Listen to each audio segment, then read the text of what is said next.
Hello and welcome back to another episode of Critical Reactions with your host Bryan.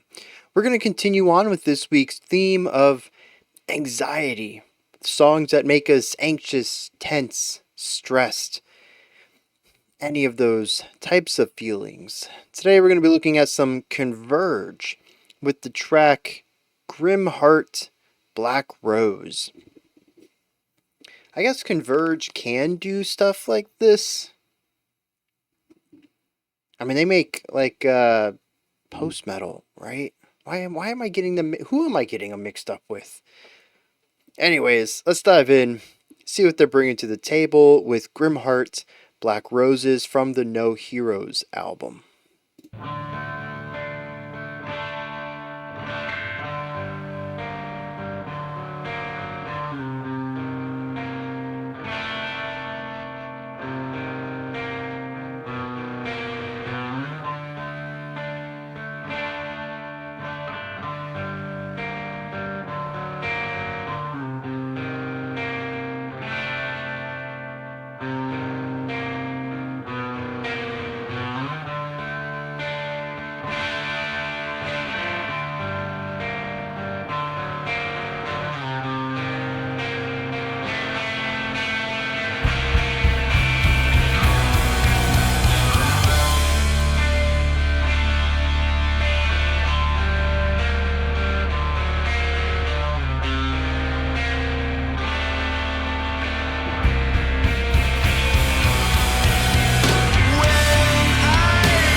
Is the right post metals. Oh, dude, that volume that's wild.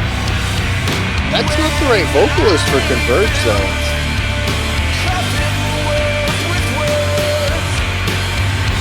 Does Converge even have a clean vocalist? I can only think of Harshes when I've listened to Converge in the past. Unless, again, I'm mixing them up with someone.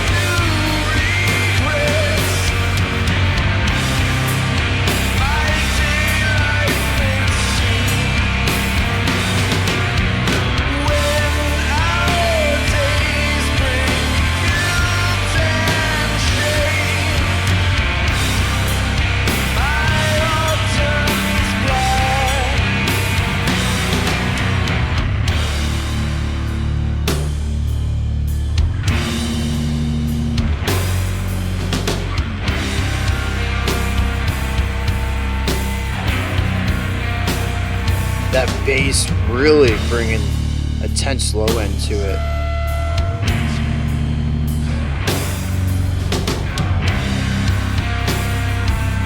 It's just a massive amount of dark moodiness on this track.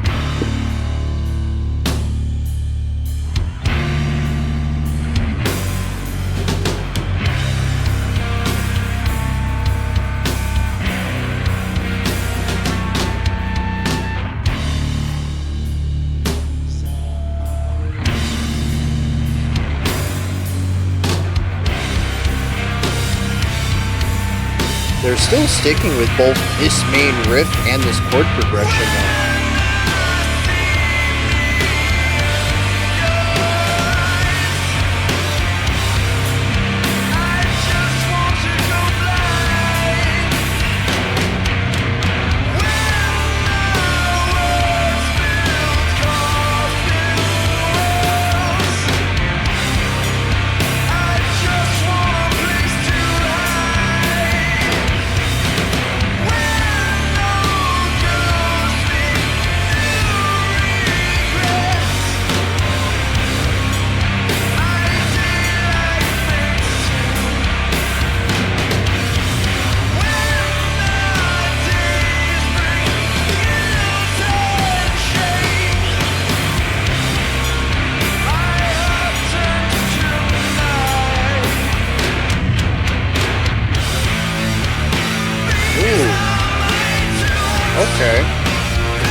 interesting decision there to feel like we're going somewhere new and wind up where we were.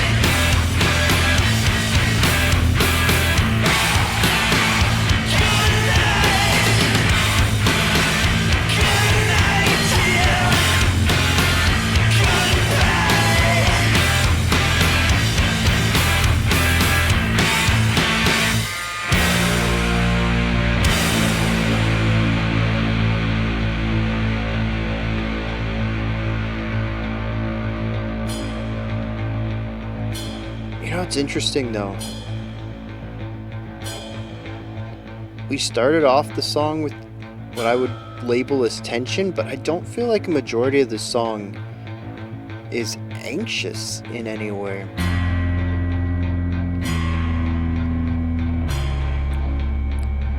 We'll talk about emotion in the analysis segment.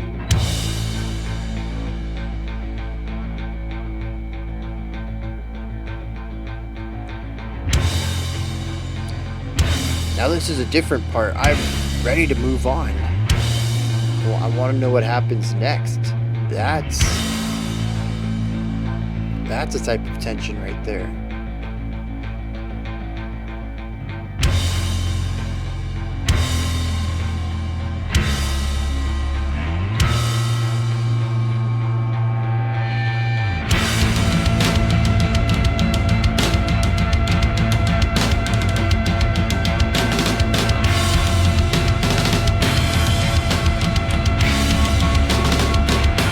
Yeah, those snare rolls are excellent, but I'm also digging the tom heavy.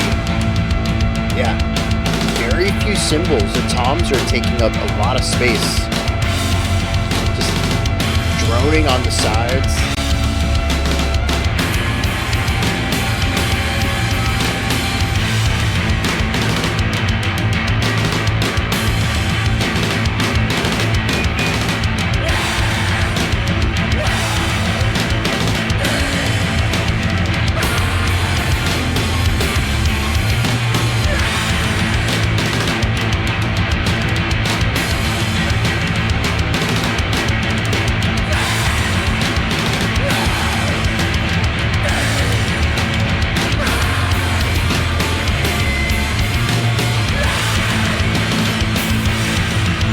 This is a really nice build-up of both a 3 and a 4 pulse, creating a nice bit of polyrhythm here.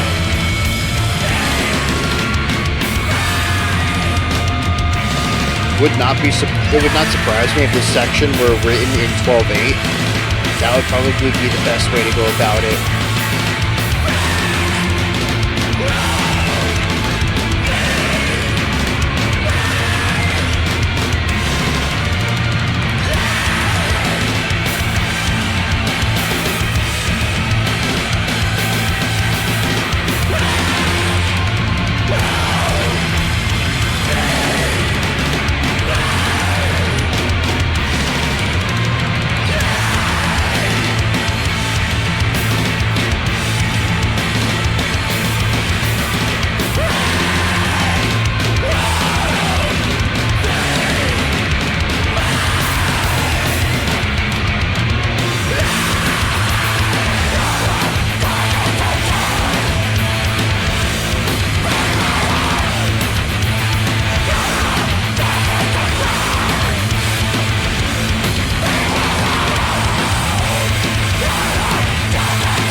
This is an interesting song. For me, anyways. I mean, there's interesting bits to it on a more subjective level, sure. Sorry, objective level. But I find this personally to be an interesting song because it is one of the few times where I'm listening to it analytically. And I'm thinking, okay, it's an okay song. There's some parts in it that I really want to talk about. I think it does the crushing weight thing very well. but there's not really 9 minutes of music in here. This is very much a slow burn in a lot of ways. We have an A and a B, then an A and a B, and that takes up like 4 minutes just to get through two verses and two choruses. And then we have a C section, which is the bridge. This is actually a new riff with the energy of the beginning. And then the slow burn to the end, a D section. If you want to give those final 30 seconds its own, I would call it an outro, honestly, but you could call it an E if you'd like. But I mean, it's 30 seconds worth of the song. It's such a small percentage. There's really not a lot of music to talk about. And not only do we have a small amount of sections, but each of those sections is pretty straightforward too. There might be some riffs, but as far as harmonies go, most of these sections are either 2 or 4 bar phrases, all focusing on a very similar atmosphere. We get a big dip during the quiet part and the rise from there, but we rise into a section that feels very similar to almost all the other parts of the track, at least as far as like emotional atmosphere. The ending, I think, is the most intense, sure, but it's still going for a similar feeling as the first 4 or 5 minutes of the song. And so there's not really a lot to talk about in the contrast area either.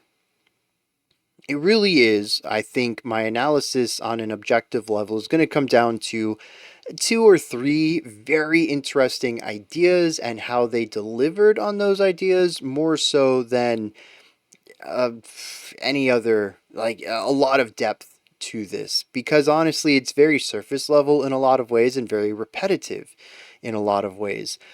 But from a casual perspective, I'm probably going to listen to this later with no camera, no lights, no expectations, just sitting in my chair, maybe have the speaker, you know what, probably headphones,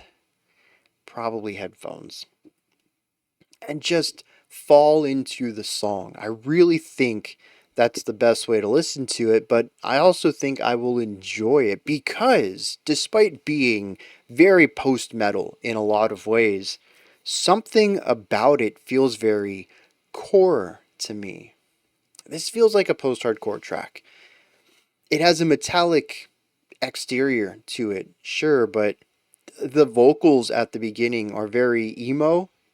The chord progression, despite being behind a more metallic guitar sound, the chords and riffs feel very post-hardcore to me. And that final section, despite being the most metallic part of the song, also resonates with a lot of my love for post-hardcore. I'm not a big fan of post-metal. It takes a sound that I'm very hit and miss on, which is metal in general, and then focuses on not necessarily stagnation, but less movement, less contrast. It goes for the slow burn, it goes for the emotional deep dive. Sometimes that works for me, sometimes it doesn't. But post-metal is a genre that, for the most part, has bounced off of me. This didn't, and that's because it doesn't feel like post-metal to me. And I want to explore that more. Converge is a band that has really bounced off of me hard, and I was really looking forward to their collab with, was it Chelsea Wolfe? Was that Blood Moon a couple years ago? And that album did not work for me at all. It's a very post metal album, very post metal, and the parts that I did enjoy did not balance out the parts that I didn't. And so Converge has always been a band that I've enjoyed from arm's length. I think from an artistic perspective, they are fantastic. They are masters at what they do. Their music just doesn't click with me. And this does, just not really on a technical level. And I find that interesting. It's very rare for me to find something like this on the channel, both a metal song that I've really enjoyed, but also one that I don't think I'd ever want to dive into analytically again. It just doesn't have the meat for that. Not from the perspective I take it. There's a lot of ways you can dive into this looking for detail and find. it's just not in the areas that I tend to digest music in this more analytical way. Um, so let's dive into this a little bit, because like that's a really big subjective preface to all of this.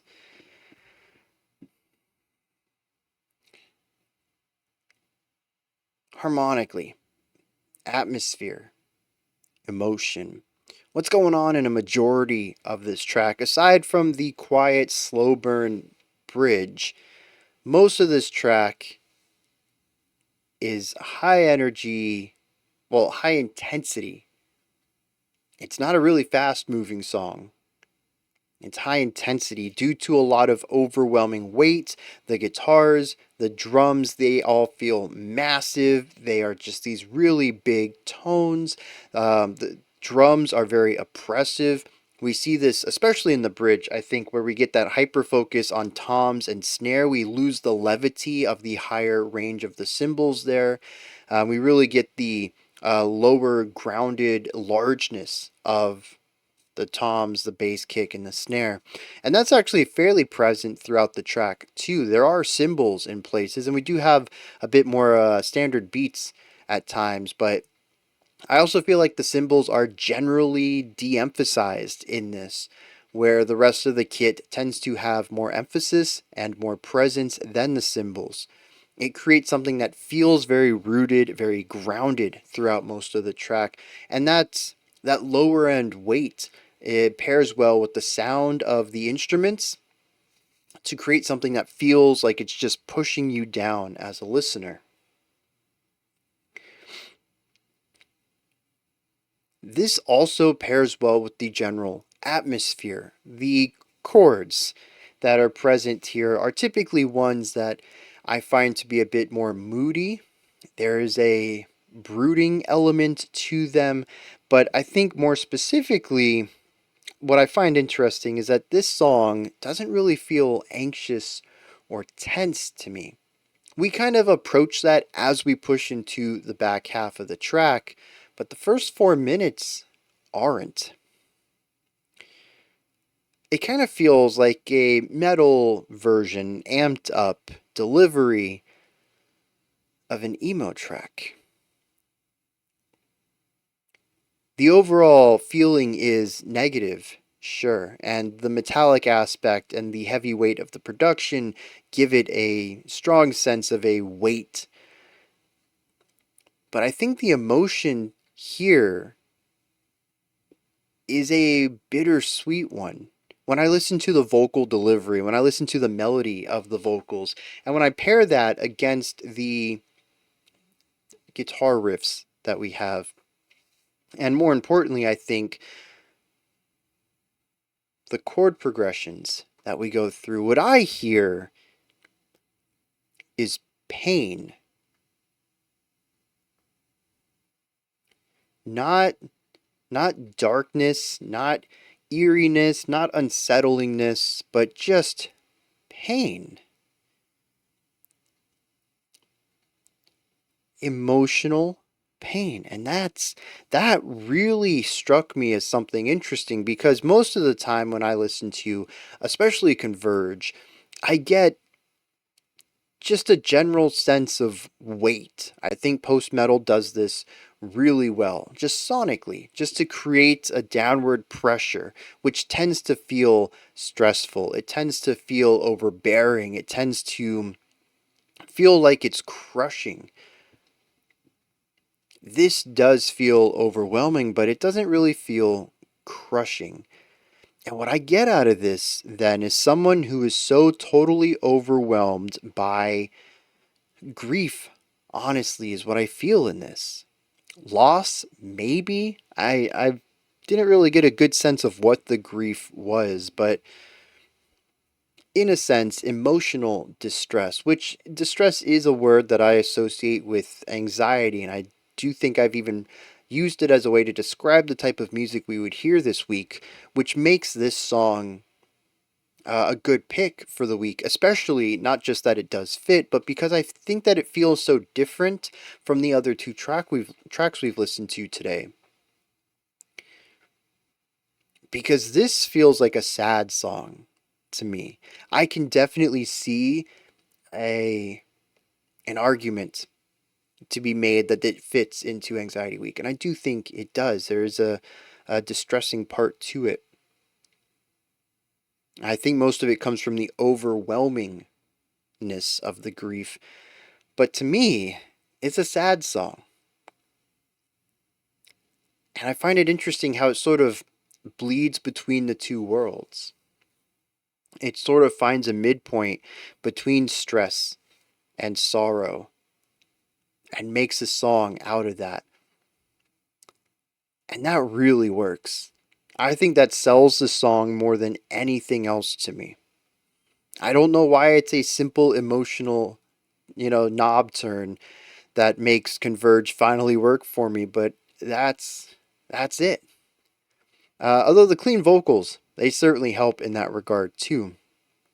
But yeah, I think it's that one little thing. It feels less metallic, more emo because of that. That's not to say metal can't have sappy songs of grief and loss and do it in a more emotionally vulnerable way. How do you describe that? We've listened to sad metal songs. They just feel different in the way that they display their sorrow and grief than you would hear even like gothic metal, which I think has the closest ties to like whiny emo type of uh theatric displays of emotion.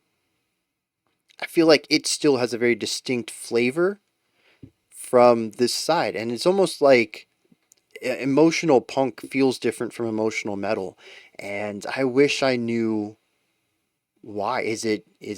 Well, I was going to say, is it something simple like vocabulary, but I don't even know the lyrics to this song yet. So it's probably not that. Is it harmonics? Is it texture? Maybe it's a little bit of everything. I don't know. What I do know, though, is that this song works for me. And the little things that I have picked up point towards something that seems like an answer, though it also seems like only part of the puzzle. With the, solution being my answer to why this worked. But I do find that to be an interesting thing right there. The whole sorrow and anxiety crossover. Now, the other thing that I think works really well for this are the vocals. One of my big issues with Converge, and sort of metal in general sometimes, depending on the type, is just a lack of melody. Converge, a lot of post metal, likes to use texture, atmosphere, harmony, and rhythm. And that's really it. Your drums give you the rhythmic pulse, your guitars, your basses, your vocals, they're all texture and rhythm. And they just craft this really large, palpable atmosphere that feels like you can just touch it, you can just feel it. But as far as, well, I put vocals in there. That's if your vocals are harshes. There are post metal bands with cleans, and I tend to gravitate towards those a little more because of melody. It really feels like something missing, at least for me. I'm a sucker for melody. Just give me more melody in music. Um, and we get a ton of that in here, which again, I don't think I've heard Converge with clean vocals before. Y'all can correct me on that. If I'm wrong, maybe I'm thinking of a different band, but I do know that was one of my big issues with Blood Moon. Chelsea did give clean vocals, but it just wasn't enough against the harshes of the main vocalist. So I'm really confused as to what's up with these vocals, especially since they don't feel like metal vocals. They once again feel like emo vocals. But I love them. I don't care why they're here. I mean, I do. I'd like to know the story of what's going on. Is this a featured vocalist or something like that? Because the track doesn't say it features anyone. I'm totally on board though. I love the melodic phrasing. I love the speed and pacing through the lines. I love the brightness and timbre of the vocals. Everything about it feels very forward placed. It's brighter even, which I think brings a lot of the song up a little bit as far as weight. There is an optimism to the vocal delivery that isn't really present anywhere else. And I think that it starts to balance out the song, not in a way that, really levels the scales, but where it was like super heavy at one time, now, it's a little different. Instead of being 100% in the weightiness, now we're at like an 80-20 mix. And there's a little bit of levity to it. And I think that's actually what makes the bridge work so well. Because at a certain point, we start to hear harsh vocals coming in. They're sort of like underneath everything, panning around. It's really tough to get a beat on where they are. But eventually, they line up with the cleans, and we get this nice stack. They're still kind of quiet though. And then the clean vocals say their last line, and you don't even know it's their last line yet. Or at least I didn't. I figured, there's still like 4 minutes of music left, 3 minutes of music left. The clean vocals will come back, right? And they don't. Everything after this is just the harsh vocals. It takes on a drastically different feeling. The weight returns. That little 20% of levity is gone now. All we have is texture and atmosphere. We don't have melody. We don't have brightness of timbre. All of that is gone and it's just been replaced with this angst almost.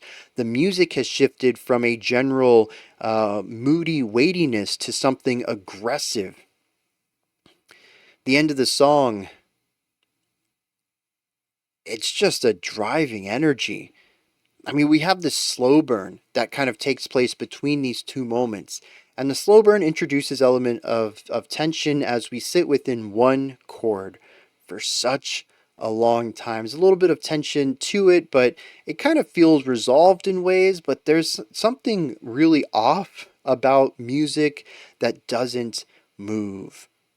Something about that always feels out of place. It always makes you begin to question things. What is going on? How is this going anywhere? What are we doing here? It creates this tension that we actually talked about yesterday with is that Kriegsmaschine?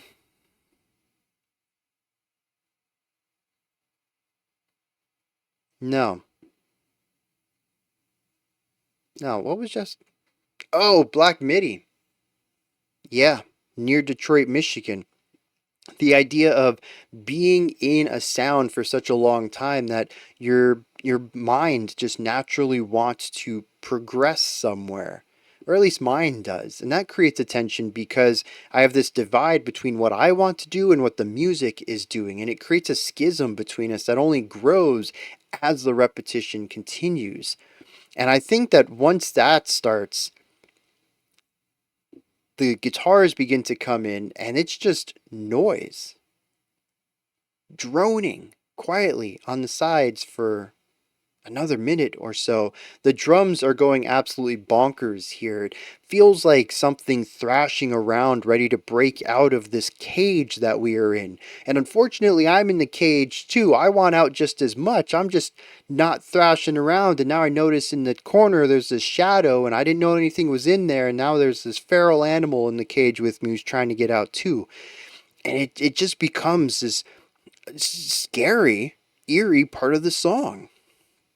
And it continues to grow until the guitars are just this massive sound. It's still droning, though. We don't really have too much chord progression back here. The drums continue to just do wild polyrhythmic things. I mentioned that this section is in 12/8. There's definitely a division there where we have a 4 pulse and a 3 pulse, and it kind of dips back and forth between which one I think is more present. Some sections feel easier to count in 4, others feel easier to count in 3, but you can always count out that polyrhythm against it. If the 3's present, the 4's still in there somewhere, and vice versa.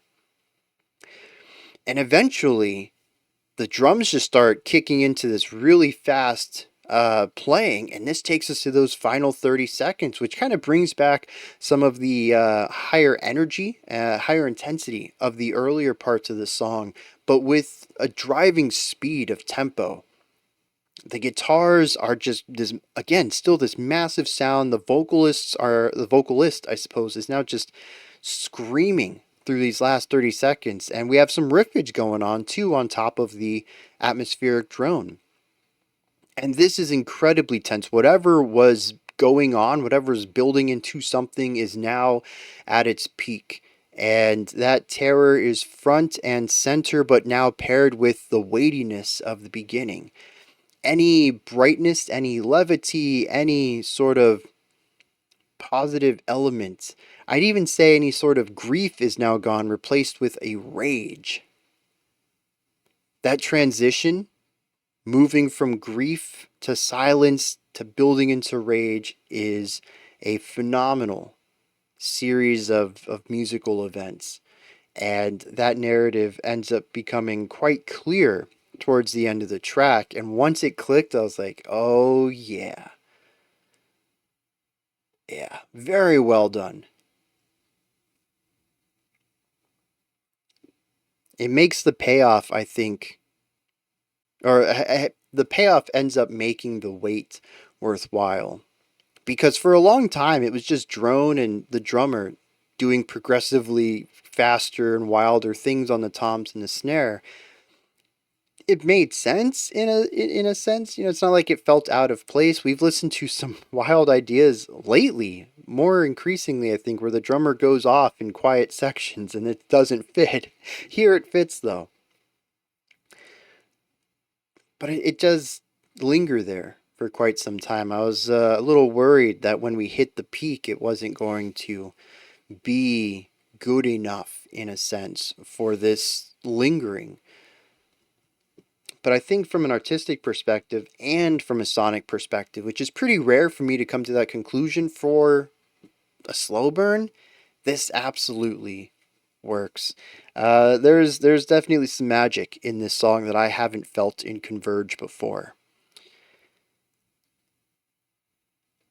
And a lot of it comes down to my relationship to the chord progressions and melody, clean vocals that I think absolutely sell the story on this. Or if nothing else, give me a place of like middle ground to meet them so that when we start venturing onto their side, I have a sense of place of where I came from rather than being thrown in the deep end, which I feel is what Converge does more often, and I'm just lost. Let me dive into some lyrics on this, and then we're going to wrap this one up. All right, there is a different vocalist on this. Jonah Jenkins of Only Living Witness. I find it interesting that it doesn't mention anywhere on Spotify, at least, that there is another um, musician on here. Because usually, even if it's not in the title, you know, features blank, blank, blank, it'll say Converge, comma Jonah Jenkins as the artist, and it doesn't here. That's interesting. Spotify doesn't usually drop the ball on featured artists because I believe you get paid as long as your artist tag is on the song. So maybe that's that. I don't know. That's an entire other side of music, the business side that I don't have a lot of experience with. Anyways, that explains the vocals. So once again, I dig something about Converge that isn't in every song. So I think that's actually how we start. Oh no, that was who did Wreck of the SS Needle? Because that was another band. Oh, Cult of Luna. You know, I do get Cult of Luna and Converge mixed up a lot. That was another band that I was just not a big fan of their usual stuff. But when they collabed with someone, I'm all over that. I would like to hear more collabs with Jonah Jenkins because this was great. Um. Anyways, lyrics. There's a lot of repetition in here, and I vaguely remember a lot of repetition in the song too. I couldn't make out words, but you know, groupings of syllables or a specific word would keep coming back up. Most of these stanzas are only written once, but I would wager that they're spoken or sung, I suppose, multiple times in the track. The first one says, when I see me in your eyes, I want to go blind. When I build coffin worlds with words, I just want a place to hide. When old ghosts meet new regrets, my daylight fades to gray. And when our days bring guilt and shame, my heart turns black. The general sentiment here is that he has done things that he's proud of.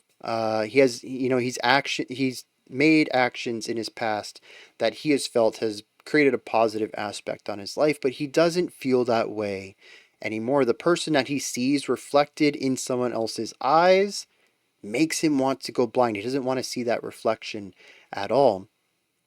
He says, when my old ghosts meet my new regrets, so my old bad decisions meet my new bad decisions. And he says, when our days, which makes me think that it's possibly them and the person that they see themselves reflected in. So probably someone close to them here. He says, when our days bring guilt and shame, my heart turns black. So once again, his mistakes, things that he feels guilty and shameful of. This whole idea is that they don't think they make a lot of good decisions and they're not happy with the person they are today. Really reinforcing that through repetition. Every line basically says the exact same thing in a different way. But after this, he says, these are my tombs, painted black and blue, painted just for you. Now, this is interesting because these are his tombs, would represent the idea that he has had multiple deaths. It could be that he's talking about reimagining of the self. Almost, I think the best way to go about saying this is, the phrase, that was me back then. This is me now. I've changed, that idea. So he's reinvented himself. But the idea, I think, beyond this is that he's reinvented himself and killed an old version of himself so many times because he continues to make these bad mistakes. I think that's a interesting way to describe that, of having multiple tombs, of having multiple past yous who you don't associate with anymore. And it may be that who he is right now, he's actually kind of proud of. He said, I painted these tombs just for you. This is all the bad stuff I've done in the past, all the me's that I'm not too proud of. I want you to know my baggage. I want you to know my history. I painted all of these mistakes for you. Basically, I'm ripping my chest open. I'm bearing my soul to you. This is who I've been. I'm not proud of it, but it was me. And then he says, good night, goodbye. Black rose, be my light in the darkest of days, be my heart. It is very much a love song in ways. It's about being emotionally vulnerable to somebody who is important to you and hoping that this person will stick by you and be a light in your life to continue to help you make the better decisions. There are elements of grief in that read, but I think generally it is one of hope, which I think is very interesting given where the song goes. By the end of the lyrics, the song is at its brightest, its least heavy, aside from the build-up. But it could be that this is not how the way things end. The music tells a different story at this point, as rising tensions and emotions and heaviness lead to rage at the end of the song, an intense, frantic drive with no brightness, no levity, no melody. If so, that turns this into a very sad song. Someone who feels they have put all their old wounds behind them, but that not to be the case.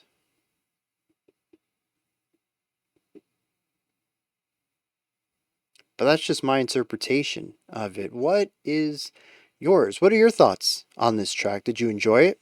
Is there anything that stood out to you? Anything that you would like to add on to what I said or correct me on? Maybe you have your own opinion about what's going on this track. Please put all of that and any other thoughts you have down into the comment section.